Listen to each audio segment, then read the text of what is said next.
Santorini-inspired resort sa Cavite.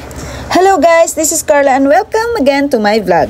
At dahil summer na nga ay hindi tayo pahuhuli sa hashtag Beat the Init sa Tag-Init. Yayain na nga ang buong pamilya at barkada dito sa Villa Colmenar Natural Spring Resort dito sa Barangay Tambo, Mculet, Indang, Cavite.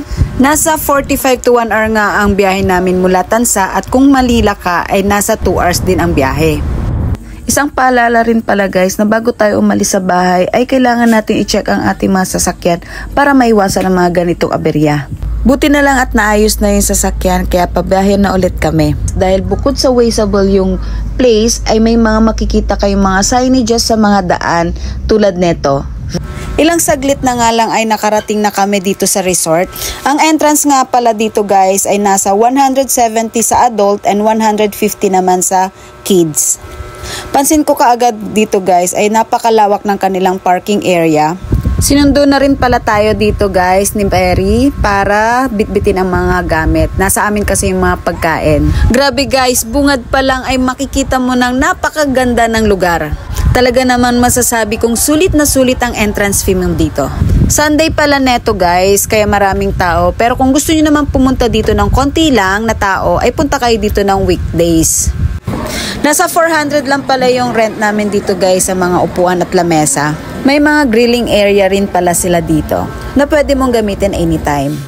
Nakakatuwa guys dahil meron din pala sila ditong pa-foam bath na siguradong mai-enjoy ng mga bata at kahit na matatanda.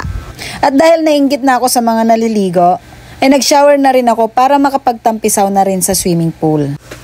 And yes guys, napakasarap magtampisaw dahil alam mong natural flowing water at walang halong klorin. Kung naghahanap ka rin pala ng sari-sari store ay meron din sila sa loob.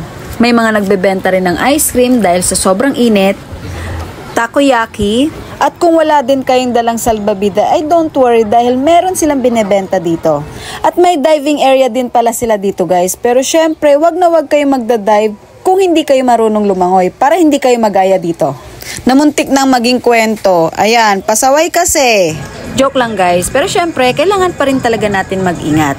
By the way guys, may mga ino-offer din pala silang rooms dito kung gusto nyo mag-overnight stay.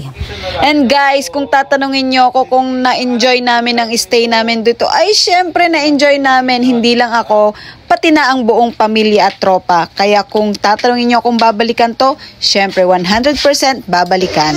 And that's it for today guys. Thank you for watching. See you on my next vlog. Bye!